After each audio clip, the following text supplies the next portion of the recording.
Hola, buenas tardes. ¿Cómo están todos? ¿Me escuchan? Sí, sí, se escucha. Buenas tardes. ¿Cómo están? Buenas tardes, profesor. Hola, Raúl, ¿cómo estás? Todo bien. Bueno, me alegro. Bien.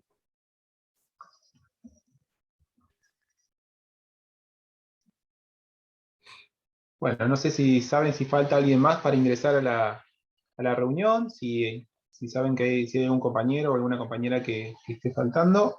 Y Esperamos 4 o2 minutitos más y si no. 5, 4 o 5, generalmente somos entre 10 y 12. 4 o 5 están faltando. Bueno, esperamos un par de minutitos más y así arrancamos. ¿Sí? Mientras tanto voy a ir preparándoles la pantalla para compartir el PowerPoint, así vamos utilizando ese material.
Bueno, si les parece, vamos arrancando despacito. De cualquier forma, se está grabando esta charla, esta conversación, así que vamos a poder subirla al campus virtual.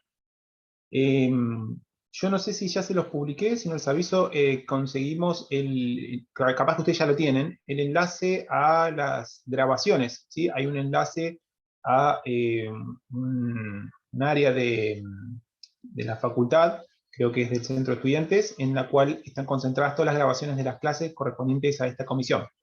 Así que después les voy a subir ese enlace al campus virtual para que a partir de ese enlace tengan acceso a todas las grabaciones, ¿sí? Que se van realizando en la nube que gestiona la facultad, para que de esa forma les sea más fácil poder accederlas, ¿sí? No sé si ustedes ya lo tienen, si no, eso después lo van a poder ver entonces en el campus virtual. Bueno, hoy nos toca ver este tema. Si no se escucha o si hay algún problema en la conexión, me avisan, ¿sí? Por favor, si no entiendo de que estamos escuchándonos bien. Vamos a ver el tema de la liquidación de la comunidad y la partición. Llegando ya dentro de últimas partes, digamos, de esta cuestión ligada al tema matrimonial.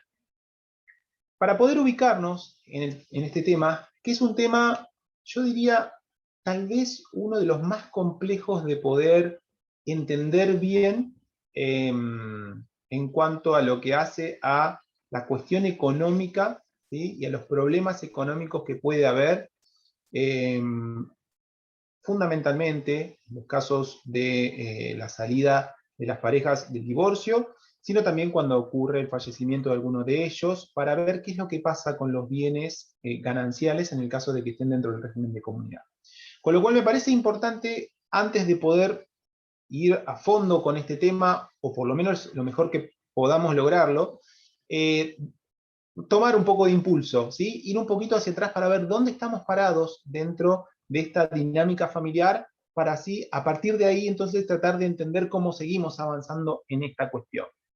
Por eso me parecía importante que para ubicarnos en el tema que nos toca ver hoy, antes tenemos que recordar los aspectos ligados un poquito a la indivisión poscomunitaria, que entiendo que esto ustedes ya lo han referido, no sé si fue en la clase de ayer o en la anterior, han analizado, por lo menos el cronograma así los pide para analizar este tema, que es un tema importante para saber dónde estamos parados, ¿sí? Dentro de la estructura o la dinámica familiar.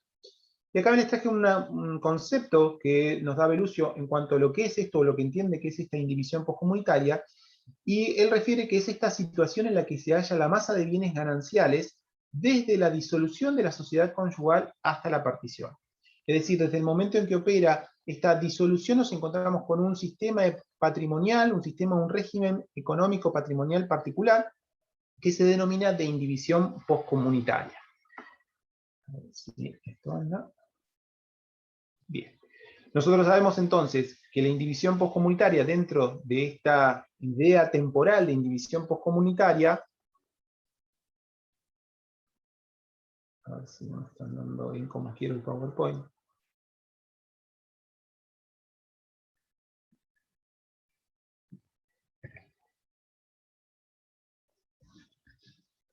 Espérenme un segundito.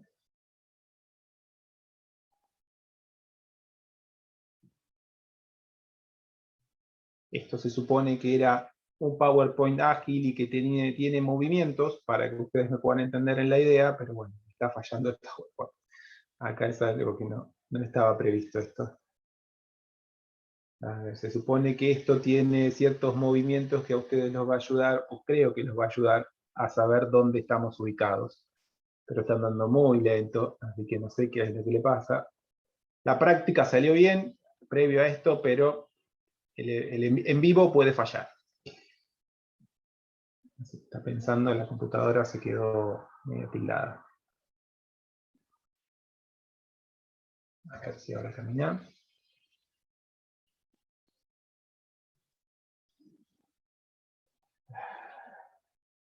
De a poco queriendo. Bueno, ahí por lo menos nos sirve.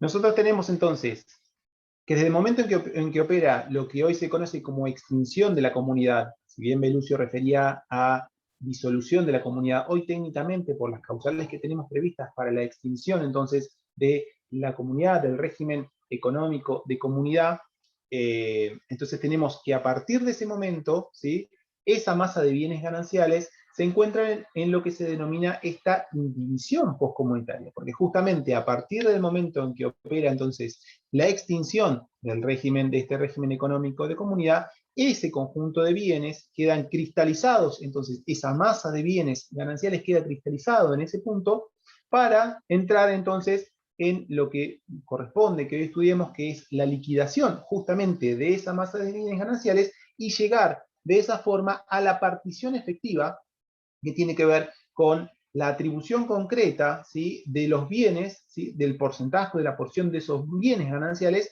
a cada uno de esos excónyuges que estaban dentro de ese régimen de comunidad. Por eso esto me parece que es importante para que nosotros estemos ubicados espacial y temporalmente en qué momento nos encontramos dentro de esta situación particular de los bienes gananciales. ¿Por qué? Porque ha operado entonces de esta forma la extinción de la comunidad. Cuando hablamos de extinción de la comunidad entiendo que ustedes han visto, ¿sí?, a qué se refiere la extinción de comunidad y en qué supuestos opera esta extinción de la comunidad, que puede ser, por ejemplo, el divorcio, ¿sí?, Entonces, con el divorcio opera la extinción de la comunidad a diferentes, ¿sí?, momentos en que puede obtenerse ese punto concreto de extinción. O bien es a partir de la notificación de la demanda, o en el caso de que tengamos, ¿sí?, por ejemplo, una separación de hecho anterior, opera en ese punto, pero también la extinción de la comunidad operaba, por ejemplo, con la muerte, ¿sí?, de los cónyuges, o la muerte obviamente de alguno de ellos, ¿sí?, con lo cual la otra persona queda entonces frente a esta situación patrimonial con la extinción de esa comunidad y con la necesidad entonces de operar la liquidación junto con los herederos de esa persona.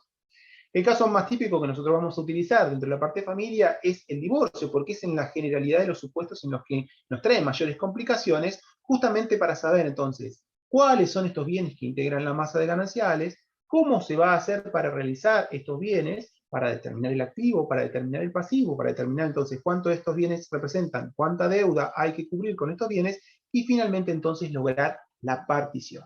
Por eso me parece importante ubicarnos temporalmente, que lo que nosotros vamos a analizar justamente tiene que ver con este intervalo de tiempo, ¿sí?, que va desde la extinción de la comunidad hasta la partición concreta.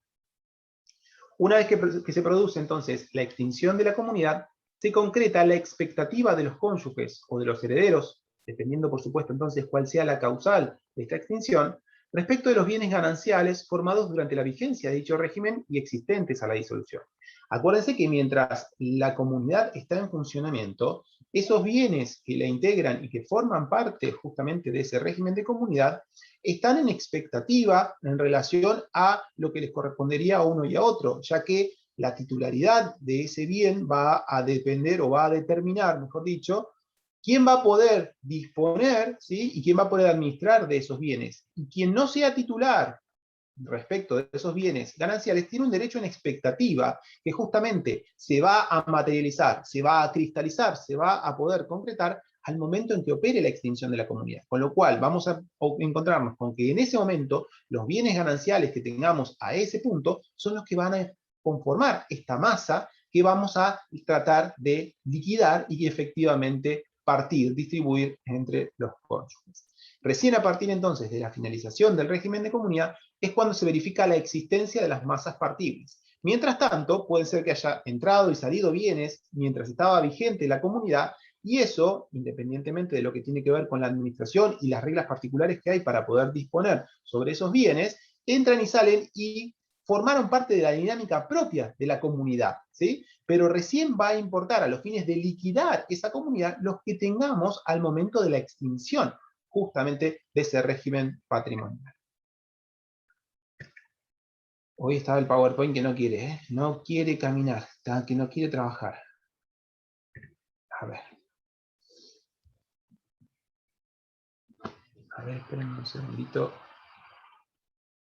Ahora sí, cada vez que lo hago a cerrarlo, parece como que quiere volver a andar. La extinción entonces de la comunidad dijimos que se podía dar por causa de muerte, ¿sí?, con lo cual en este caso vamos a utilizar las reglas propias de la indivisión hereditaria y que en particular esto lo vamos a estudiar cuando veamos la parte de sucesiones, o pueden darse en vida de ambos cónyuges con reglas particulares que ustedes han empezado a estudiar en cuanto justamente a lo que hace a cómo se van a administrar estos bienes. Para esto se aplican las reglas de la indivisión postcomunitaria del 481 y siguientes que ustedes han empezado a ver, ¿sí? Entiendo que esto es así, si no cualquier cosa me van diciendo y vamos aclarando algún aspecto. Igualmente algunas cuestiones vamos a repasar ahora. Esto tiene que ver con ponernos todavía en sintonía de lo que estamos analizando.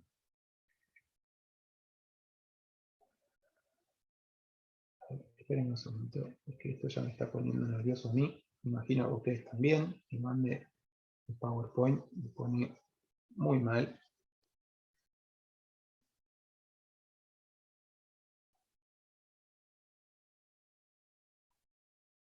Espérenme un minutito. Quiero ver qué es lo que le pasa a esto. Si hay algún mensaje o algo por acá atrás que no estoy viendo.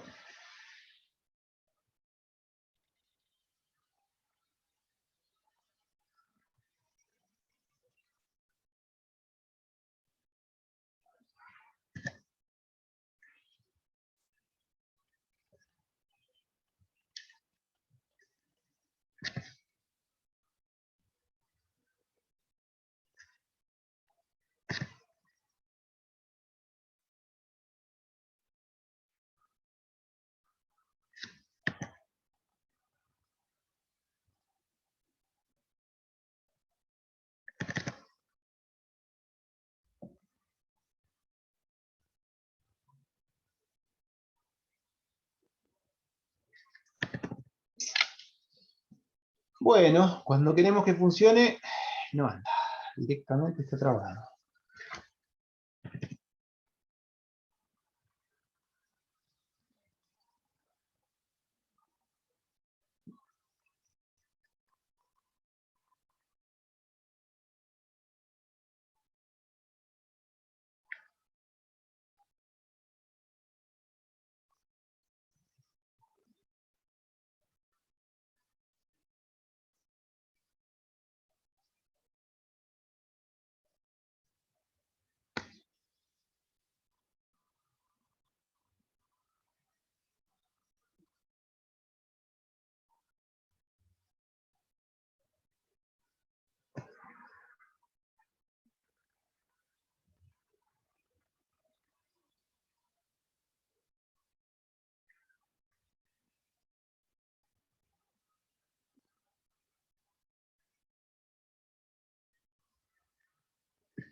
Bueno, ahí por lo menos se cerró.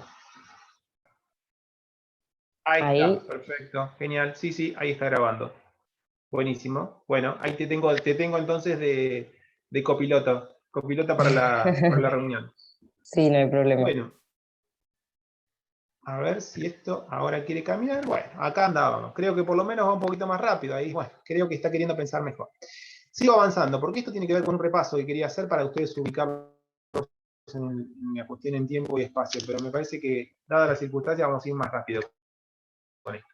La inhibición postcomunitaria que nos interesa en función de la extinción, entonces, en vida de los cónyuges, tiene que ver o plantea reglas en cuanto a la administración y la disposición. Por un lado, ustedes ya han visto que plantea la autonomía de la voluntad para acordar reglas en cuanto a la administración y disposición de esa masa de bienes en este momento temporal en el que nos encontramos. Pero si no hay acuerdo, nos manda a las reglas del régimen de la comunidad, salvo entonces ciertas excepciones puntuales que se establece dentro de esta sección específica en relación a la sección sexta en relación a la indivisión postcomunitaria, se le aplican entonces las reglas generales que teníamos ya estudiadas mientras estaba vigente la comunidad, para el régimen patrimonial de comunidad, con una particularidad de un deber de informar, ¿sí? De informar los actos que se van a realizar en esta etapa, de informar justamente al otro en este momento ex cónyuge, ¿sí? Si es que esto operó en función del divorcio, o como ustedes bien saben, también puede ser que haya operado un cambio en el régimen patrimonial, pasar del régimen de comunidad al régimen de separación de bienes, aun cuando se mantenga vigente o subsistente el vínculo matrimonial, ¿sí? Esto de alguna manera ha sido criticado porque este deber de informar, por cuánto tiempo, con qué antelación, de qué manera se tiene que notificar. Bueno, en definitiva, está esto entendido que tiene que ser una información con una antelación razonable para los actos que sean una administración ordinaria. Recordemos, y esto simplemente a título de poder recordarles a ustedes, que estas reglas, ¿sí? De gestión, ¿sí? De administración y de disposición de los bienes durante la comunidad, se aplican, entonces las traemos a este sistema de indivisión postcomunitaria en el caso de que no haya un acuerdo particular sobre la forma de administración. En la comunidad de ganancias, entonces, los bienes propios, sabemos que es la libre administración y disposición por parte de cada uno de los titulares, salvo en lo que tiene que ver con el asentimiento para disponer de los derechos sobre la vivienda familiar, por la aplicación del artículo 456. Sobre los bienes gananciales, también tenemos una libertad, en principio, de administración y disposición por parte del cónyuge que sea titular de esto, salvo también el asentimiento para enajenar o gravar determinados bienes, sobre todo bienes registrables, acciones, establecimientos comerciales, etcétera, en el cual ahí se requiere el asentimiento para realizar este tipo de actos de disposición. Para los bienes que están adquiridos conjuntamente, es decir, los dos cónyuges son titulares, entonces de este bien, la administración y disposición, saben ustedes que en principio es conjunta, y para el división de condominio, entonces se va a tener en cuenta el interés familiar a los fines de lograr efectivamente la división de esos bienes que han sido adquiridos en forma conjunta. Esto no es ni más ni menos que un breve repaso de las reglas generales de administración y disposición durante la comunidad, dependiendo del tipo de bien con el que nos encontremos. Puntualmente nos interesa la parte de los bienes gananciales, ¿sí? Que son las reglas que se van a aplicar, entonces, en este caso, supletoriamente. El artículo 482 habla justamente de las reglas de administración y nos dice que si durante la indivisión postcomunitaria los excónyuges no acuerdan reglas de administración y disposición de los bienes indivisos, subsisten las relativas al régimen de comunidad. Acá es donde encuentran entonces esto que les estoy diciendo sobre las reglas que se van a aplicar a este periodo temporal. Tengan en cuenta que este periodo temporal, que vimos desde la extinción hasta la partición, puede ser un periodo temporal muy largo, ¿sí? ¿Por qué? Porque todo lo que vamos a ver hoy en cuanto a la liquidación, si es lo que lleguemos, espero que me aguanten en este punto con todos estos problemas que hubo en el medio, pero todo esto lleva tiempo y fundamentalmente tiene costos, ¿sí? En cuanto a la realización de los bienes. Con lo cual, este periodo de indivisión postcomunitaria, ya sea por los costos o sea porque no les resulte económico a los cónyuges realizarlo en un determinado momento, ¿sí? Fundamentalmente puede ser que incluso lo veamos en el día de hoy con las ofertas que hay para, por ejemplo, para poder vender bienes inmuebles y la poca demanda que hay y sobre todo los precios que han caído, puede ser que entiendan de que no es el momento adecuado y este sistema entonces de administración tenga que extenderse. ¿Por qué? Porque justamente nos encontramos en este periodo de indivisión postcomunitaria. Este es el 482, también dice que cada uno de los copartícipes tiene la obligación de informar al otro con antelación razonable su intención de otorgar actos que excedan de la administración ordinaria de los bienes indivisos. El segundo puede formular oposición cuando el acto proyectado vulnera sus derechos. Es decir, tiene que haber un aviso sobre los actos que querramos desarrollar por encima, entonces, de estos actos ordinarios en cuanto a la administración de los bienes. En cuanto al pasivo, nos habla respecto a la responsabilidad de las deudas frente a los terceros. Dice que en relación con terceros acreedores, durante la indivisión postcomunitaria se aplican las normas de los artículos 461, 462 y 467, sin perjuicio de los derechos de estos de subrogarse en los derechos de su deudor para solicitar la partición de la masa común. Es decir, ahora, para aplicar en relación a la responsabilidad que tienen, entonces, en este caso, los cónyuges frente, ¿sí?, a los acreedores, se le aplican las mismas reglas que ustedes estuvieron analizando frente a la responsabilidad a los terceros, que ahora vamos a repasar brevemente. Y esta última parte del artículo me interesaba aclararles en cuanto a la posibilidad de subrogarse por parte del acreedor para solicitar la partición. Es decir, el acreedor lo que puede solicitar, una vez extinta la comunidad, puede solicitar la partición. Es decir, a ver, vamos, apuren estos trámites porque es necesario saber qué se va a quedar cada uno, porque tengo que cobrarle, ¿sí?, al cónyuge que se quede con determinados bienes. Tengo que cobrarle justamente porque me debe dinero o tiene una deuda para conmigo. Pero no puede esa persona solicitar la extinción de la comunidad, ¿sí? La extinción de la comunidad no puede ser pedida por vía subrogatoria, no, la extinción de la comunidad opera frente a determinados supuestos, ¿sí? Pero entonces, por ejemplo, el acreedor no puede decir, bueno, a ver, me debes plata, sepárate, ¿sí?, de tu cónyuge para que opere la separación de hecho y de esa forma podamos lograr entonces la extinción de la comunidad, ¿sí? O hacer una separación judicial de bienes. No, eso no puede solicitar el acreedor. Lo que sí el acreedor puede solicitar, una vez extinta la comunidad, agilicen los trámites para poder efectivamente cobrar mi crédito. Esto es simplemente a modo de recordar el régimen de deudas, ¿sí?, frente a los terceros acreedores que tienen los cónyuges, que se aplican las reglas entonces de la comunidad. El principio, ustedes saben que es una responsabilidad separada. La regla general es que cada cónyuge responde frente a sus acreedores con sus bienes propios y con los gananciales por él adquiridos, con algunas excepciones, ¿sí? Con la excepción de la responsabilidad solidaria frente a las necesidades del hogar, de sostenimiento y educación de los hijos comunes o hijos menores con capacidad restringida que convivan con ellos, y la responsabilidad concurrente en los gastos de conservación y reparación de los bienes gananciales, con lo cual también responde el cónyuge que no contrajo la deuda, pero únicamente con los gananciales, ¿sí? Esto no es más que lo que entiendo que ustedes ya han visto en cuanto al régimen de responsabilidad, regla general y excepciones que encontramos dentro del régimen de comunidad. Ahora sí, esto era simplemente de repaso como para que ustedes recuerden cómo era la gestión entonces de la administración y disposición por un lado y por el otro lado la gestión del pasivo en relación a las deudas. Una vez que nos encontramos entonces en la extinción del régimen de comunidad, tenemos que liquidarlo. Acuérdense la flechita temporal que yo les marqué, entre la extinción y la partición, encontramos la liquidación. ¿Y qué es la liquidación? La liquidación es el conjunto de las acciones tendientes a la adjudicación de las porciones gananciales a cada cónyuge. Los pasos necesarios, las etapas que tenemos que transitar para lograr pasar de la extinción a la partición, para lograr efectivamente concretar, ¿sí?, que estos bienes que forman la masa gananciales sean distribuidos entre los que integraban la comunidad.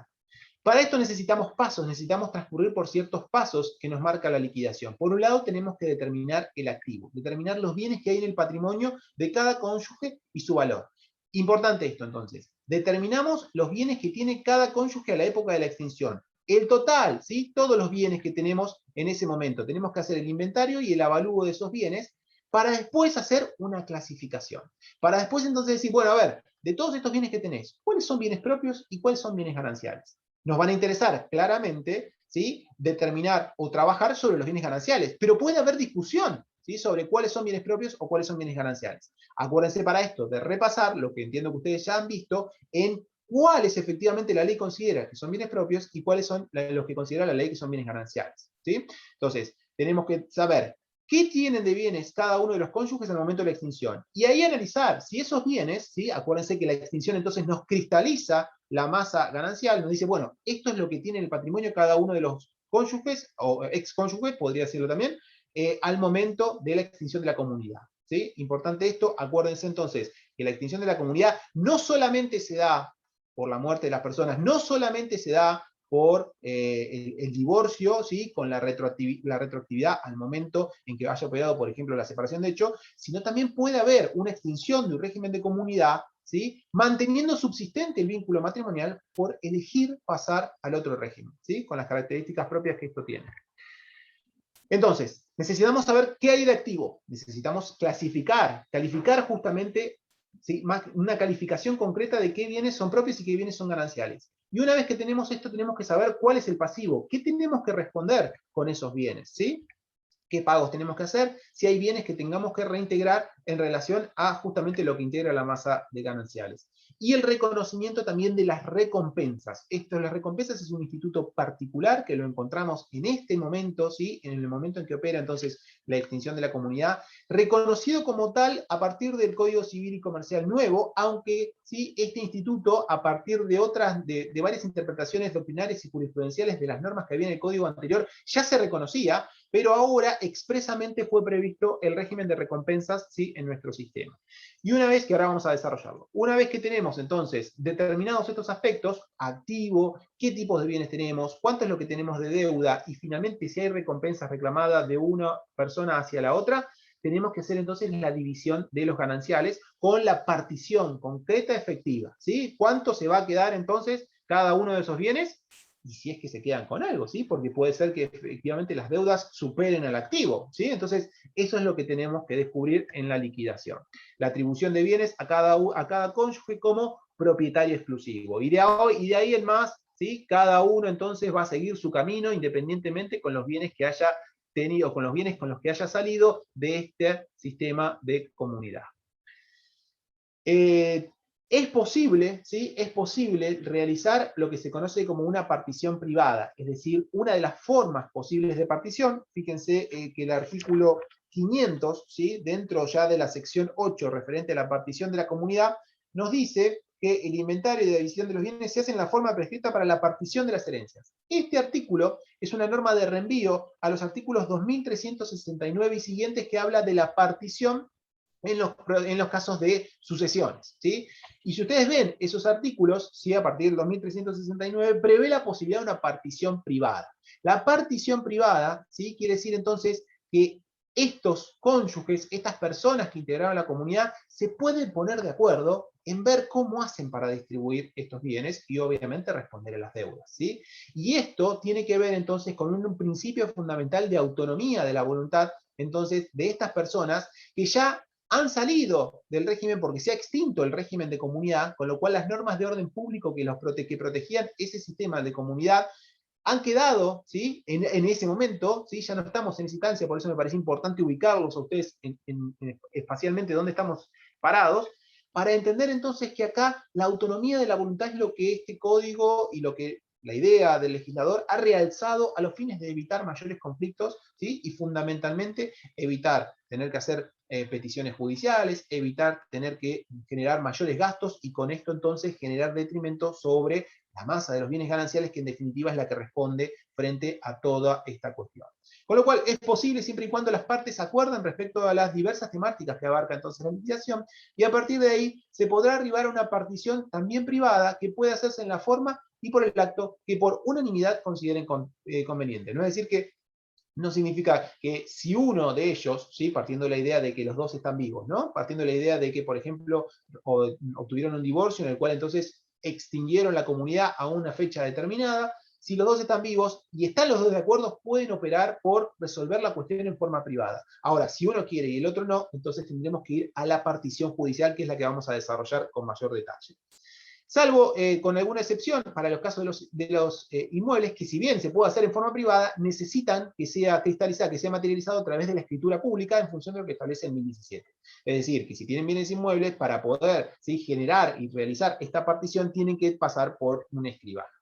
Los requisitos tienen que ser entonces personas mayores de edad, presentes y plenamente capaces, que no exista oposición de terceros interesados. ¿Por qué hablamos de personas mayores de edad si obviamente se pudieron casar, son mayores de edad? ¿Sí? Porque esto, acuérdense que en función de lo que yo les dije, del 500 que nos manda el 2369, aplica para los casos, ¿sí?, de las particiones sucesorias. Con lo cual, en ese supuesto, es el caso de la extinción de la comunidad por la muerte de uno de los cónyuges, y puede haber herederos, ¿sí?, incapaces. Ahí en el caso, entonces, de materia sucesoria. Esto se va a ver en profundidad, la partición en materia de sucesiones, o en la partición en los casos de las sucesiones, lo van a ver justamente en sucesión, ¿sí? Pero las normas que ahí se utilizan también son aplicables para estos supuestos y con algunas reglas en particular que ahí un poquito les estuve refiriendo.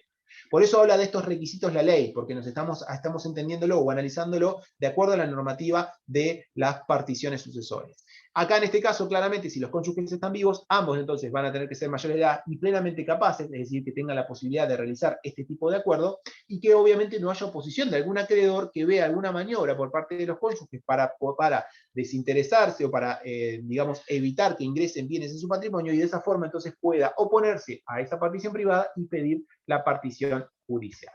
Si voy muy rápido me dicen, estoy tratando de remontar un poco el tiempo perdido. También existe la posibilidad de una liquidación y partición mixta. Esto tiene que ver con la realización de un acuerdo en forma privada, pero que lo presentan al proceso, ¿sí? Lo presentan ante el juez que ha intervenido, ¿sí?, en el caso del divorcio, por ejemplo, y de esa forma el juez lo homologa, y de esa manera entonces se logra la autorización por parte del juez de esta manera para poder inscribir entonces esa partición que han realizado en caso de que tengan que ser llevada adelante ante algún registro. Acuérdense, por ejemplo, que el registro de la propiedad solamente inscribe, ¿sí?, o escrituras públicas o resoluciones judiciales. Con lo cual, por eso se lo llama mixta, porque si bien la partición lo pueden realizar, el acuerdo se hace en forma privada por los cónyuges, lo traen al juez, el juez analiza, y si no hay vulneración, ¿sí?, si no hay algún tercero que se haya opuesto, y no hay una flagrante o una evidente vulneración de los derechos por parte de alguno de los excónyuges o cónyuges, dependiendo de la situación de extinción en la que nos encontremos, entonces en esa circunstancia el juez podrá objetar ese acuerdo, pero si no, el juez dará el visto bueno si no hay ninguna maniobra tendiente a vulnerar derechos de terceros que no estén involucrados en ese acuerdo, y entonces lo homologa y lo mandará a ejecutar, con lo cual mandará a realizar la inscripción que sea práctica. Los acreedores claramente pueden oponerse a esto y solicitar que la liquidación transite en su totalidad por la vía judicial. Acuérdense que cuando ustedes vieron el tema de divorcio, vieron que existía la posibilidad de presentar, más que posibilidad, es una obligación presentar las propuestas de convenio regulador al momento de plantear el divorcio, si lo hacen en forma unipersonal o unilateral, como quieran llamarlo, o si lo hacen en forma conjunta, tienen la posibilidad de presentar directamente el convenio, porque hay ambas voluntades manifestadas a través de un acuerdo, en relación a algunos de los puntos, ¿sí?, que tenían disponibles para poder pactar. Uno de ellos es justamente la liquidación de la sociedad conyugal en caso de que estén bajo ese régimen patrimonial. En este supuesto, entonces, pueden presentar y aprovechar esa oportunidad para presentar el convenio regulador, o pueden decir, no, esto lo dejamos, ¿sí?, para resolverlo en forma privada, en función de la, justamente, autonomía que tienen y la posibilidad de realizar esta partición en forma privada. Esto lo analizarán dependiendo de lo que sea más conveniente. Si tienen un escribano tal vez que les hace un buen precio por ejemplo, ver cómo distribuyen la casa, el auto y el local, puede que les resulte. Si ustedes van a cobrar menos honorarios o si tienen algún abogado que les va a cobrar menos honorarios, entonces esto se analizará dependiendo de lo que convenga económicamente en uno y otro caso. Si presentan el convenio regulador, el juez va a analizar, al igual que en un sistema de partición mixta, analiza el interés de cada uno de los cónyuges, que no haya un grave compromiso a ese interés, si hay hijos menores también involucrados dentro de la relación familiar, y si hay también hijos mayores con alguna vulnerabilidad psíquica. Si no hay problema, entonces el juez va a homologar. Y ahora nos adentramos en qué pasa si nos fallan estas dos alternativas. Acuérdense que estas alternativas de la liquidación en forma privada, ¿sí? Y de la partición privada y la partición mixta, o a través, ¿sí?, de la utilización en el convenio regulador, son las formas más ágiles, más fáciles para solucionar el conflicto por parte de esa familia y por lo tanto también las más económicas que les va a resultar. Pero si no se ponen de acuerdo, si hay algún acreedor que se opone, entonces puede ser que tengamos que transitar completamente la liquidación y partición judicial. ¿Cuándo corresponde entonces que se aplique? Si los copartícipes son plenamente capaces y no acuerdan en hacer la partición en forma privada. Si hay algún copartícipe incapaz, con capacidad restringida o ausente, puede ser que alguno de estos entonces haya caído en incapacidad, ¿sí? O puede ser que la extinción haya operado en función del fallecimiento de uno y tengamos entonces herederos incapaces. Si terceros, fundándose en un interés legítimo, se oponen a que la partición se haga en forma privada. Esto de acuerdo a lo que establece el artículo 500 con la remisión al 2371 del Código Civil y Comercial. ¿Ante qué juez se va a plantear esto? Es el que intervino justamente en el proceso de divorcio o en la separación judicial de bienes. Ante ese mismo juez se tramitan los litigios entre los cónyuges que influyen en la formación de las masas a partir, y ante ese mismo juez tramitan los juicios posteriores a la partición tendientes a liquidar algún bien en ganancial que no hubiera sido incluido con anterioridad. ¿Sí? Porque si bien entonces puede ser que realicemos la liquidación y partición de acuerdo a la masa de bienes, podría llegar a ocurrir que tome conocimiento o salga a la luz algún bien que no había sido incluido en la partición que se había realizado en forma inicial. ¿Sí? De esta manera, entonces, ante ese mismo juez es el que van a tramitar todas estas cuestiones o estos aspectos patrimoniales ligados a la liquidación. Tenemos que determinar entonces las masas a partir, transitando, si tenemos que transitarlo, obviamente, todo dentro del proceso judicial. Con lo cual vamos a necesitar la realización de un inventario. ¿Sí? Inventario que va a ser llevado adelante por un escribano, que este escribano lo pueden acordar las partes, es decir, se pueden poner de acuerdo qué escribano va a ser el que lleva adelante el inventario, y si tampoco se ponen de acuerdo sobre esto, lo va a sortear el juez, ¿sí? Y si hay bienes, en caso de que haya bienes fuera de la jurisdicción correspondiente, ¿sí?, a donde está interviniendo este juez y este escribano, entonces se libra una comunicación que se denomina exhorto al juez que sea competente en ese lugar para que designe un escribano a los fines de realizar los inventarios de los bienes que existan en ese lugar. Los cónyuges pueden, si se ponen de acuerdo, suplir la realización de este inventario con la denuncia de bienes, siempre y cuando obviamente estén los dos conformes y estén los dos de acuerdo, porque si hay oposición de uno o el otro, tenemos que designar a este perito, ¿sí?, que se designa a través del sorteo que se realiza por los listados de los peritos oficiales, y obviamente por este trabajo va a cobrar honorarios, ¿sí? Va a cobrar honorarios en función de este trabajo que va a realizar.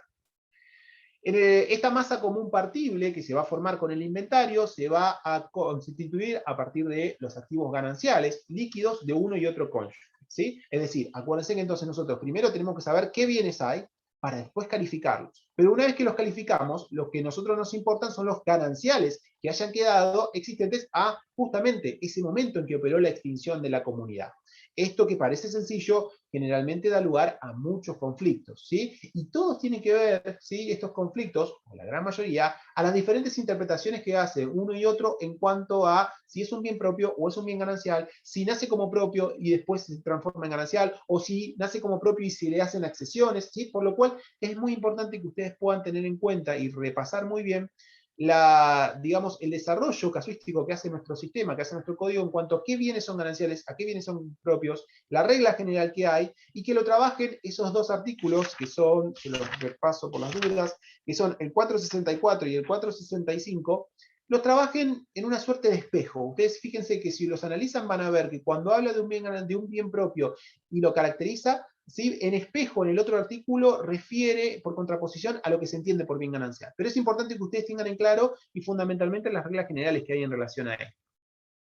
Vamos a tener dentro de esta masa común partible, entonces, los activos gananciales que cada uno de estos cónyuges tenga, y los frutos y las rentas de los bienes indivisos durante el periodo de indivisión. Es decir, que si esos activos gananciales generan frutos y rentas durante este periodo de indivisión postcomunitaria, eso también ingresa dentro de esta masa que vamos a distribuir, ¿sí?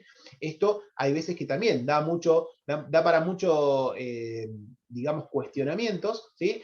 Justamente por entender que una vez que operó la extinción de la comunidad, ya automáticamente esos bienes que, pues, acuérdense, un bien ganancial significa, pues, es un bien que está bajo la titularidad de uno de los cónyuges, pero que al haber sido adquirido, por ejemplo, por regla general, durante la vigencia del matrimonio, forma parte de esa comunidad. Con lo cual muchas veces las personas entienden, bueno, ahora ya a partir del momento en que extinguió la comunidad, todo lo que ingresa de este bien que es mío, si bien el bien forma parte de la comunidad, todo lo que ingresa por ejemplo, los alquileres de este bien, es mío propio. Esto no es así, ¿sí? Entonces, esto es importante que quede bien en claro y sobre todo que ustedes puedan brindar un buen asesoramiento en este sentido. Si hay controversia sobre el carácter del bien, entonces se tiene que dejar constancia al momento de realizar el inventario, los planteos que se hagan sobre esto para después eventualmente poder ser resueltos por el juez. Y también se deja constancia en este inventario del pasivo que sea denunciado y de los instrumentos que justifican ese pasivo, qué deudas tienen justamente estos bienes. Indicar si hay algún pleito pendiente, la documentación que de alguna manera justifique la existencia de estos conflictos, ¿sí? Si hay, por ejemplo, juicios laborales, alguna acción de daños y perjuicios vigentes, ¿sí? Algún conflicto que pueda tener y que eventualmente tenga que responder también esta comunidad y el estado procesal en el que se encuentra. Esto es lo que va a integrar este inventario llevado adelante por el escribano. Una vez que realizamos que el escribano realiza este inventario, se da vista a las partes, quienes pueden formular observaciones, ¿sí? Y hacer sus planteos en relación a los que se han incluido, si no se ha incluido alguno, si alguno de los que se incluyó no debería incluirse, si alguno de los que se tomó como bien propio, se denunció como bien propio, es bien ganancial. Bueno, esto va a dar lugar a los planteos que puedan ser realizados justamente en función de las observaciones que tengan que hacer para incluir o excluir alguno de estos bienes. Y si hay desacuerdo sobre este punto, se abre incidencia, ¿sí? Se abre incidente ese planteo y en su caso tendrá que probarse y el juez resolverá entonces la calificación correspondiente a esos bienes, si corresponde que sea incluido o no dentro de la masa de los gananciales a liquidar. Una vez que tenemos el inventario, pasamos a la otra etapa, al otro paso dentro de esta liquidación judicial, ¿sí? Acuérdense que estos pasos son los que forman parte de la liquidación judicial. Si nosotros, ¿sí? Si los cónyuges se ponen de acuerdo, todos estos pasos son susceptibles de ser salteados en función de una partición privada, ¿sí? Es decir, directamente se ponen de acuerdo en cómo distribuyen y cómo responden frente a las deudas y tienen la posibilidad de hacerlo. Pero si no se ponen de acuerdo, tenemos que transitar por estos pasos. El avalúo, entonces, en este caso tiene que ver con la tasación de estos bienes. Una vez que tenemos determinados estos bienes con el inventario y una vez que está firme, entonces, la conformación de este inventario, tenemos que evaluarlo, o evaluarlo, mejor dicho, en función de la tasación de los bienes que han sido inventariados a fin de obtener los valores a los cuales ascienden los bienes gananciales a partir. Tenemos que designar para realizar este trabajo un tasador. Salió un cartelito. Ya me asustan los cartelitos que van saliendo acá, me asustan. Entiendo que todos me están escuchando y si voy muy rápido me dicen, estoy tratando de que avanzar un poquito más rápido, si no, cualquier cosa me dicen. Y si no pueden ver o algo el PowerPoint, me dicen, yo hasta acá lo veo bien y entiendo que ustedes también, pero si no, cualquier cosita me van diciendo. Tenemos entonces la designación de un tasador, ¿sí? Que es el que justamente va a llevar adelante el avalúo de estos bienes, que también se pueden poner de acuerdo, si tienen algún tasador conocido, las partes se pueden poner de acuerdo, pero si no hay de acuerdo, entonces lo va a designar, lo va a sortear el juez de las listas oficiales. Puede haber supuestos en el cual necesitemos designar algunos peritos particulares para realizar este trabajo, dependiendo de qué bienes formen parte de ese inventario, que bienes formen parte de esa masa de bienes gananciales. Si hay fondos de comercio, sociedades o múltiples sociedades, entonces puede ser designar para realizar esta tarea o peritos contables, ingenieros, licenciados en administración de empresas o varios de estos, ¿sí? Con lo cual esto también genera un costo porque estos peritos tienen regulación de honorarios por su trabajo. Los cónyuges, acuérdense que pueden también suplir este avalúo por no solo la denuncia de bienes, como hicimos en el anterior, para suplir el inventario, sino por la denuncia del valor de estos bienes si ambos están de acuerdo. Es decir, si ellos están de acuerdo, ellos pueden decir cuánto valen estos bienes a los fines de realizar la liquidación. Generalmente, si llegamos a esta instancia es porque hay graves conflictos con las partes, con lo cual es difícil que se pongan de acuerdo justo sobre este punto, que es el más conflictivo. Pero puede ocurrir teniendo, si toman en cuenta, ¿sí? Tratar de lograr el menor costo posible de todo este proceso, porque en definitiva, fíjense que ya pasamos por un escribano, ahora pasamos por algún perito que pueda evaluar esos bienes, dependiendo qué tipo de bien sea, ¿sí? Pueden ser martilleros, pueden ser contadores, pueden ser ingenieros, dependiendo del tipo de bien con el que nos encontremos. Ya también tenemos, entonces, seguimos sumando intervenciones de profesionales, seguimos sumando honorarios. Una vez que se realice el avalúo, se da vista a las partes, quienes pueden formular observaciones. Si hay desacuerdos en cuanto a los avalúos, el juez va a convocar a una audiencia a la cual participen las partes y el perito para tratar de resolver este conflicto y en definitiva determinar entonces el valor concreto del bien. Si no comparece quien cuestionó justamente ese avalúo, lo tiene por desistido de ese planteo con las costas ligadas a esta incidencia. Si no comparece el perito que ha llevado adelante el avalúo, entonces pierde la posibilidad de obtener honorarios por su trabajo en función de estas faltas que ha cometido. También tenemos que tener en cuenta que todos estos gastos que se generan, los gastos de la liquidación de cada masa ganancial, son a cargo de cada una de las masas y debe rendirse cuentas en las actuaciones judiciales. Esto lo establece el 501, los gastos a que dé lugar el inventario y la división de los bienes de la comunidad están a cargo de los cónyuges, ¿sí? Es decir, ellos son los que tienen que soportar estos gastos, o del supérstite y los herederos del premuerto, en el caso de que la extinción haya operado por muerte de uno de los cónyuges, a prorrata de su participación en los bienes. Se van a cubrir entonces en proporción a la participación de los bienes que cada uno de ellos tenga, pero en definitiva es la masa de los bienes gananciales el que cubre justamente estos gastos. El pasivo definitivo tiene que ver con justamente determinar la carga o las deudas comunes que son exigibles antes de la partición de la comunidad, que han sido impagas y que deben ser pagadas con imputación del activo. Y por otro lado, con la carga o deudas comunes que ya fueron pagadas durante la vigencia de la comunidad. Y en este sentido, ¿sí? Es lo importante, lo que tenemos que tener en cuenta, de que si el pago se efectuó con bienes gananciales, entonces la obligación quedó consumida. Es decir, una deuda que tenía la comunidad que fue cubierta con bienes gananciales, no hay, ¿sí? Deuda exigible y no hay por lo tanto ningún reclamo que hacer en esta instancia. El problema viene cuando, ¿sí? El pago, por ejemplo, de determinadas deudas que fueron pagadas durante la vigencia de la comunidad, se efectuó con bienes propios de uno de los cónyuges cuando la deuda era ganancial. Eso es uno de los supuestos que da lugar a las recompensas, ¿sí? Entonces, ¿por qué? Porque una deuda que fue cubierta estando en vigencia la comunidad, ¿sí? Esa deuda fue cubierta con bienes propios de uno de los cónyuges. Esto genera un crédito. Las recompensas no es ni más ni menos que créditos, entonces, que tiene uno de los cónyuges en beneficio respecto a la comunidad, o al revés, ¿sí? La comunidad que tiene en beneficio respecto de uno de los cónyuges.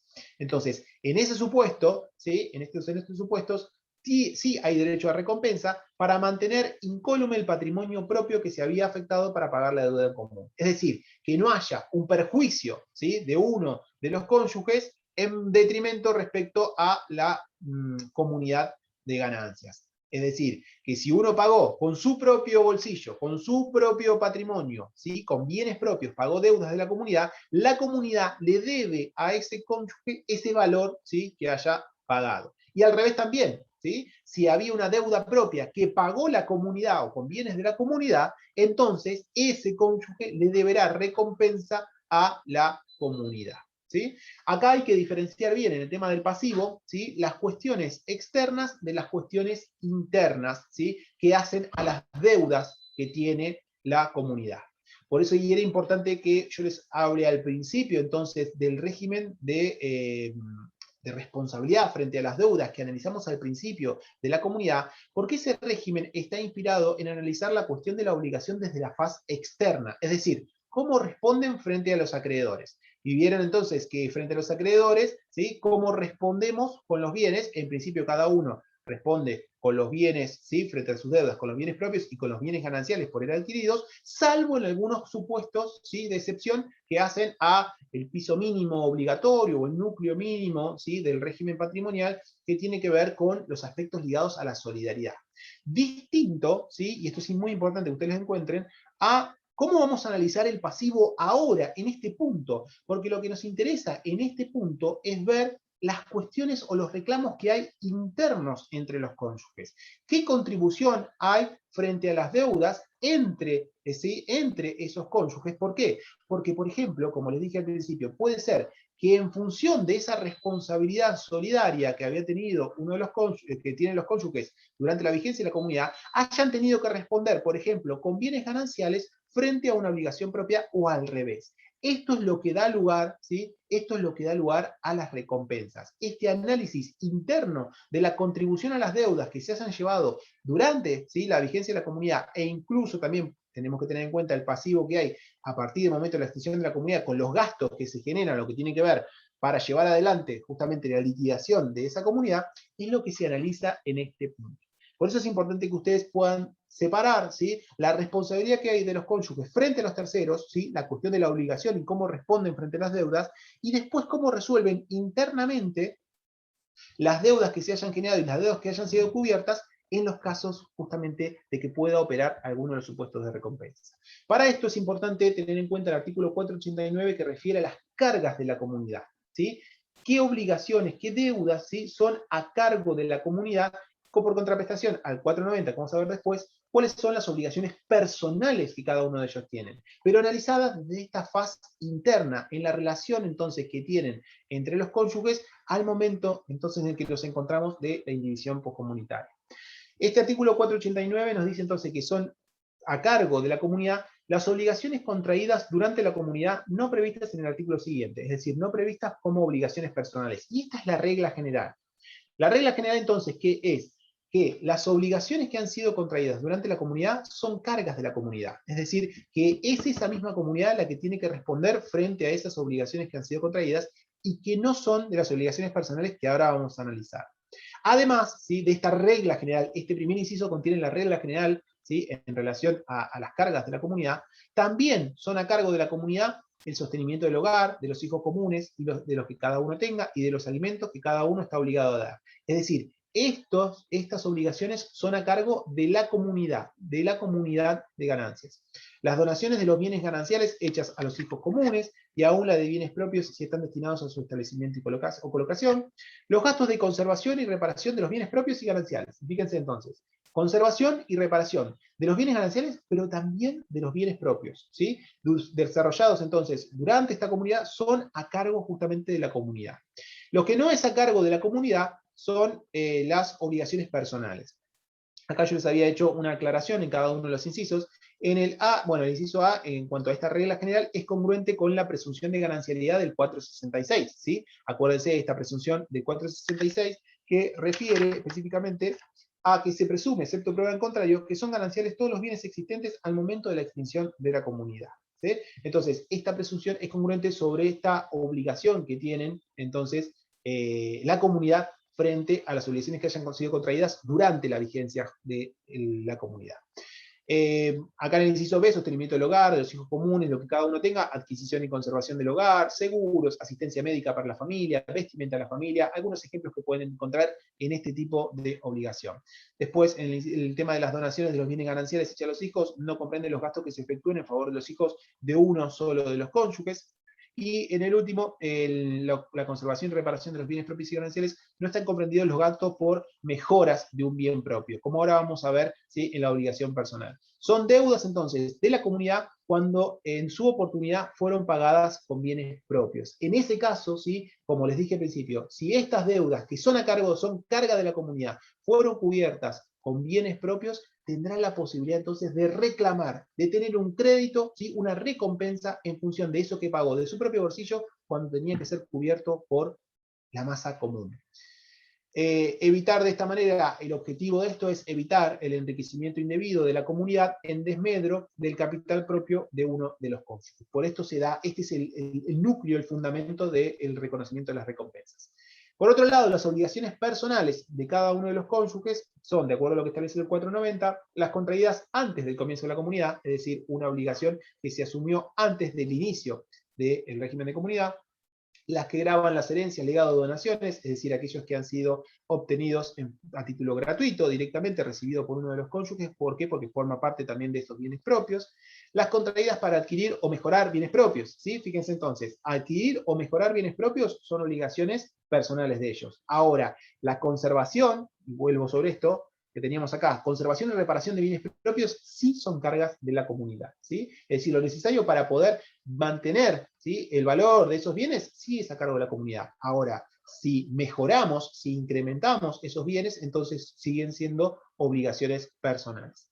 La resultante de garantías personales y reales dadas por uno de los cónyuges a un tercero. Es decir, las garantías que uno, las obligaciones que uno tenga en función o este deber de garantía, tanto personal como real, pero asumida por uno solo de ellos, es una obligación personal, sin que de ellas derive beneficio para el patrimonio ganancial, ¿sí? En cambio, si la obligación, por ejemplo, la hipoteca o una garantía personal que hay es para beneficio de la vivienda familiar, entonces esto va en función de ese patrimonio ganancial, entendiendo que esa vivienda, por ejemplo, sea una vivienda ganancial. Las derivadas de la responsabilidad extracontractual y de sanciones legales, ¿sí? Accidente de tránsito, daños ocasionados a terceros, multa por infracciones municipales, multas tributarias, sanciones procesales, sanciones civiles, todas esas son obligaciones personales que tiene que responder cada uno de los cónyuges.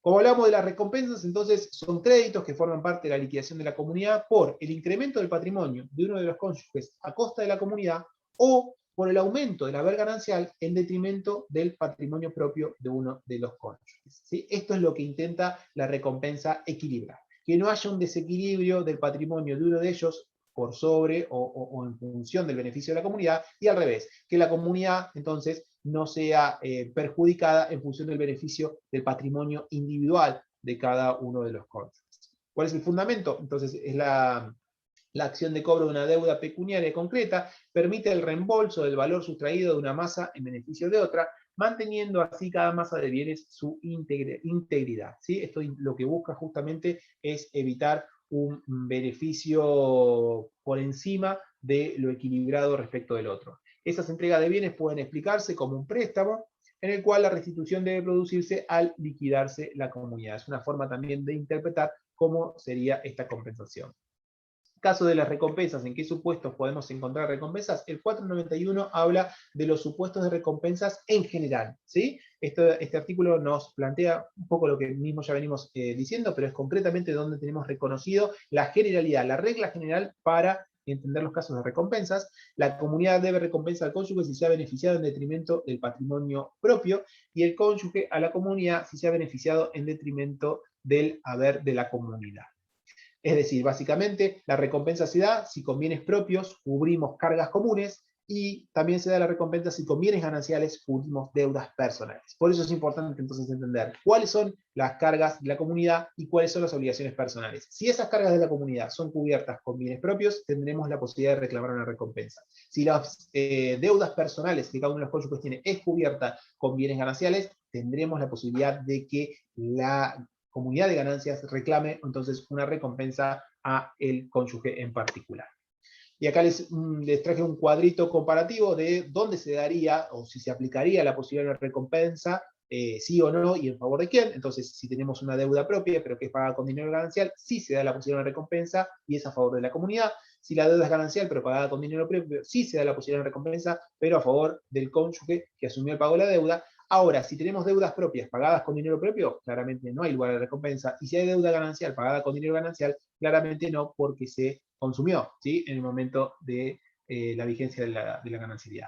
Pero a su vez el 491 da supuestos particulares, ¿sí?, de recompensa, que estos son traídos en función de distintos casos que han sido tomados a nivel jurisprudencial y planteos doctrinarios que reconocen nuestro sistema expresamente para evitar mayores conflictos ante supuestos especiales que requerían esta interpretación. El 491 nos dice que si durante la comunidad uno de los cónyuges ha enajenado bienes propios a título oneroso sin reinvertir su precio, se presume, excepto prueba en contrario, que lo percibido ha beneficiado a la comunidad. Y esto nos marca una presunción, sujeta a prueba, pero una presunción, en fin, de que si no, o sea, si no hay constancia entonces de que hayamos reinvertido el precio que obtuvimos, por ejemplo, por la venta de un departamento, ¿sí? Si no hay constancia de que hayamos reinvertido ese precio dentro de otro bien, entonces presume la ley que esos fondos propios, ¿sí? Por ejemplo, un departamento propio que tenía antes de casarme, que esos fondos propios han sido consumidos por la comunidad y por lo tanto existiría la posibilidad de un reclamo de recompensa en función de esto, salvo que se acredite que se pruebe lo contrario, ¿sí? El otro es el también que nos plantea el 491, la adquisición de mayor valor de participaciones propias en sociedades comerciales o fondos de comercio. Si la participación de carácter propio de uno de los cónyuges en una sociedad adquiere un mayor valor a causa de la capitalización de utilidades durante la comunidad, el cónyuge socio debe recompensar a la comunidad. Esta solución es aplicable a los fondos de comercio. Me parece que con el tema de los fondos de comercio es más fácil de poder visualizar. Tal vez, digamos, ustedes imagínense un comercio, cualquiera que sea, así, vamos a poner un almacén que tenemos entonces, que esa persona, que uno de los cónyuges trae antes de estar casados, ¿sí? Ese almacén ya lo tenían, y durante la vigencia del matrimonio, ese almacén se expande a un local para el costado, se le agregan góndolas, ¿sí? Es decir, adquiere cada vez mayor volumen ese negocio, y de esa forma, una vez entonces que opera la extinción de la comunidad, pongamos por el tema del divorcio, opera la extinción de la comunidad de esa relación, entonces ahí nos encontramos con un fondo de comercio que incrementó su valor en función de lo que se ha desarrollado durante la vigencia de la comunidad. Con lo cual, ese mayor valor que ha obtenido, esa extensión que ha tenido el comercio, o la mayor cantidad de góndolas que ha obtenido en función de ese tiempo en el que se ha ido desarrollando, claramente entonces eso adquiere una posibilidad de recompensa en función del cónyuge que ha ayudado a lograr esa ampliación en el fondo de comercio, ¿sí? Lo mismo también opera el mismo supuesto para el caso de las sociedades comerciales, sin que esto implique traer al cónyuge dentro de la sociedad en sí, sino que le reconoce un valor sobre esa mayor gestión de utilidades que haya obtenido a partir del tiempo que ha pasado durante la vigencia de la comunidad, y de esa forma entonces le reconoce la posibilidad de una recompensa sin meterlo dentro del ámbito societario particular. ¿Cómo se calcula el valor de estas recompensas? El 493 nos dice que el monto de la recompensa es igual al menor de los valores que representan la erogación y el provecho subsistente para el cónyuge o para la comunidad al día de su extinción, apreciados a valores constantes. Es decir, tenemos que entender entonces en función del valor que ha realizado, traídos, ¿sí? Sobre todo teniendo en cuenta el contexto inflacionario que tenemos en nuestro país, traídos entonces a valores constantes, lo que representa a veces una tarea muy dificultosa de poder llevar a cabo. Si la erogación no derivó ningún beneficio, se toma en cuenta el valor de aquella. ¿Qué se refiere este artículo? Y en este sentido me parece muy piola una charla que ha dado el doctor Roveda para explicar, ¿sí? Justamente cómo se toma en cuenta el valor de estas recompensas, que si después lo tengo también se los voy a pasar al campus virtual, el enlace de esa grabación. Él plantea lo siguiente, tenemos una casa, ¿sí? Tenemos una casa que vale $100.000, ¿sí? Una casa que vale $100.000 y que durante la vigencia de la comunidad se le han realizado con fondos gananciales, se le han realizado mejoras por $30.000, ¿sí? Entonces, frente a esta situación, tenemos entonces que existiría la posibilidad de una solicitud de recompensa por ese monto que se ha incrementado en el valor ese inmueble, ¿sí? Ahora, ¿qué pasa? Si ese inmueble, ¿sí? Que en principio tendríamos 100 de inicio más 30.000 aportados, tendríamos 130. Si ese inmueble en realidad de venta, ¿sí? En realidad el valor que tiene ese inmueble con la mejora vale 120, ¿sí? Es decir, aportamos 30 para incrementar valor, pero en realidad el valor de mercado de ese inmueble es de 120, lo que la ley marca con este artículo es que tomemos el menor valor de esa diferencia a los fines de establecer la recompensa. Es decir, que si bien aportamos 30, el valor concreto que incrementó ese bien es de 20, con lo cual la recompensa posible va a ser, la recompensa posible de reclamo va a ser de 20 en función de la diferencia que existiría respecto del valor del bien propio inicial, ¿sí? Entonces, esto se refiere básicamente a cómo calculamos y obviamente traído a valores constantes en función de la depreciación monetaria que tenemos en nuestro sistema.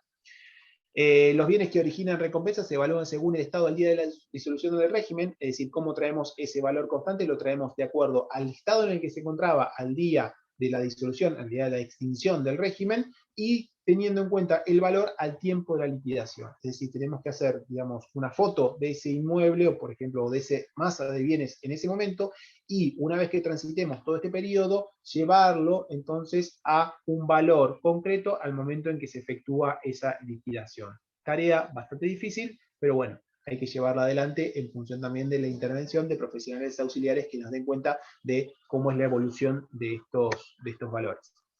Efectuado el balance de las recompensas adeudadas por cada uno de los cónyuges a la comunidad y por esta que el saldo en favor de la comunidad debe colacionarlo a la masa común y el saldo en favor del cónyuge se debe ser atribuido a este sobre la masa común. Es decir, no hay, acá no, esto lo que nos quiere decir es que no tenemos que realizar una erogación concreta en función de las recompensas que uno u otro pueda reclamar o que la comunidad deba a cada uno de los cónyuges, decir, bueno, ahora me debe 10, entonces le doy 10, después saco 20 de la otra recompensa que tengo, sino que los vamos a colacionar, es decir, que lo vamos a considerar en una operación contable a los fines de determinar concretamente, en definitiva, cuál es el valor que tenemos que distribuirnos entre los cónyuges. En caso de insuficiencia de la masa ganancial en la partición, se atribuye un crédito a cada uno de los cónyuges contra el otro. Básicamente tenemos que realizar, este es un cuadrito, digamos, que refleja un poco la operación contable que tenemos que realizar para poder determinar concretamente la masa que tenemos que partir, en definitiva, en este proceso de liquidación, a partir justamente de la colación o el cómputo de los créditos, ¿sí? De las recompensas que cada uno de ellos tenga o deba hacia en relación a la comunidad. Los bienes gananciales, entonces, en general, tenemos que restarle las cargas comunes que existan a cargo justamente de esa comunidad, y eso nos da el activo neto, y sobre este activo neto que tenemos que sumarle los créditos que surgen de recompensas a favor de la comunidad, y restarle las deudas que surjan de recompensas a favor de cada uno de los cónyuges. Esto nos da en definitiva la masa partible. ¿Había alguna pregunta ahí? Profesor, disculpe, buenas noches. Sí. Más allá de la recompensa y las colaciones que se deban hacer, la masa partible siempre es del 50 y 50, ¿no? O sea, el derecho a una expectativa. Claro, ese es el principio general, ¿sí? Ese es el principio general en cuanto a la distribución de la masa partible, pero tenemos que justamente llegar a determinar cuál es la masa partible en función de estas, ¿sí? Compensaciones que puedan existir entre cada uno de los cónyuges dependiendo de si hay recompensas o no. El principio general es que una vez que nosotros tengamos en definitiva cuál es la masa partible, la distribuimos en 50 y 50, ¿sí? Eso es lo que nos marca la ley en cuanto a la distribución que hay. Lo que no quita, ¿sí? De que tal vez ustedes en una partición privada puedan llegar a realizar una distribución que en principio sería distinta al 50 y 50. ¿Por qué? Porque justamente tuvieron en cuenta todas estas compensaciones que pueden haber operado en el medio para llevar adelante una liquidación concreta. Esto, ¿sí? Nos marca todos los pasos que tenemos que hacer para llevar adelante una liquidación judicial, que justamente tiene en cuenta todas las instancias que tienen que ser blanqueadas, o sea, que tienen que ser expuestas dentro del marco del proceso judicial a los fines de determinar concretamente cuál es la masa partible. Y fíjate que incluso yo les había traído acá un caso para pensar, que bueno, ya nos quedamos sin tiempo, pero se los dejo en el PowerPoint para que lo analicen, cómo llegamos justamente en el caso de dos cónyuges que tienen estos bienes gananciales de 100 y 200 que forman este activo ganancial. Tenemos dos casos, ¿sí? De compensaciones, ¿sí? dos casos de recompensas en los cuales los cónyuges tendrían que pagar un crédito en favor de la comunidad de ganancias, y a su vez habría un supuesto de recompensa que tendría la comunidad de ganancias a favor de uno de los cónyuges para llegar en definitiva a cuál es la masa partible, que en este ejemplo que después se lo dejo para que lo analicen con mayor detenimiento, pero que la masa partible sería de 280, ¿sí? Y que esa masa partible de 280 la distribuimos entre los dos, pero le restamos, ¿sí? Pero le restamos lo que cada uno de ellos tiene que colacionar, tiene que compensar en función de la deuda que tiene este crédito, de la recompensa que tiene en función de en beneficio de la masa ganancial. Es decir, en definitiva, no es que en función de estas recompensas ellos van teniendo que hacer, digamos, depósitos o extracciones de dinero, sino que eso se hace en toda una operación contable para saber cuánto concretamente de ese bien le va a quedar a uno y otro, partiendo entonces de la idea de que la masa partible es distribuida en un 50 y un 50. Pero sobre esa porción que nos queda, tenemos que entonces sumarle o restarle el crédito que tengamos de acuerdo a las recompensas que hayan sido acreditadas, ¿sí? Y por lo tanto reconocidas judicialmente para hacerse valer en este proceso judicial. No sé si te respondo con eso la pregunta. Sí, o sea que en el régimen de comunidad se acepta la partición privada. Sí, Pensé que era sí o sí. sí 50 y 50. O sea, deducía, lo que entiendo que se deducen las colaciones, las recompensas, y luego sobre esa masa que queda se hace el 50 y 50. Pero según lo que dijo usted, entiendo que también se puede hacer una partición privada. Exacto, sí. Está la posibilidad de una partición privada, de hecho es de lo que más se utiliza, ¿sí? Porque ustedes como abogados de sus futuros clientes que tengan un conflicto de este estilo, le van a poder hacer estos cálculos, ¿sí? Y sobre todos estos cálculos, encima hay que sumar después todos los honorarios que generan esta cuestión y que terminan perjudicando en sí lo que ellos mismos quieren distribuir. Con lo cual, siempre es mejor que ellos se puedan poner de acuerdo en que si tienen que compensarse, no sé, 200 o 300, bueno, que puedan llegar a un arreglo en un punto intermedio para poder realizarlo en forma privada y no tener que transitar por todos estos procesos con los gastos que estos generan. Porque si no, terminan dejando una gran parte de su patrimonio, lo terminan dejando en honorarios y costos judiciales, ¿sí? Entonces, siempre la partición privada es una opción, es una de las formas permitidas, avaladas, teniendo en cuenta, ¿sí?, que la partición privada, si es, por ejemplo, en función de la realización de bienes que requieren que se instrumente a través de escritura pública, tiene que ser realizado con la asistencia entonces de un escribano. Pero si quieren, por ejemplo, hacer una partición de, no sé, los muebles que había en la casa, en una casa que es alquilada y no tiene ningún bien registrable, claramente lo pueden hacer ellos de forma privada y no tienen que pasar por ningún escribano, en ningún lugar, simplemente hacerlo en un instrumento privado en el cual se pongan de acuerdo sobre esa partición, ¿sí? Eso lo pueden hacer tranquilamente. Y Perfecto, ya, profe. perdón, ¿sí? Perfecto, muchas gracias. No, de nada.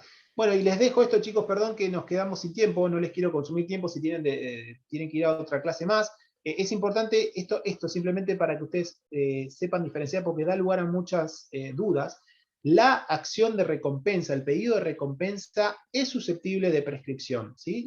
Es susceptible de prescripción, es decir, de hecho, hace muy poquito nos vino una confirmación de Cámara de un fallo en el cual se había planteado una excepción de prescripción a la recompensa y se hizo lugar justamente de que hay un plazo para poder reclamar las recompensas, no así un plazo para la partición, ¿sí? La partición, es decir, todo este periodo de indivisión poscomunitaria hasta la partición no tiene un plazo de vigencia. Podemos estar en división comunitaria todo el tiempo que necesitemos y la partición es imprescriptible. Lo que sí es susceptible de prescripción es el reclamo por recompensa, ¿sí? Estos pedidos concretos para que se reconozca la recompensa de un cónyuge a favor de la comunidad o al revés, ¿sí? Esto tiene un plazo en principios generales de 5 años de acuerdo al 2560.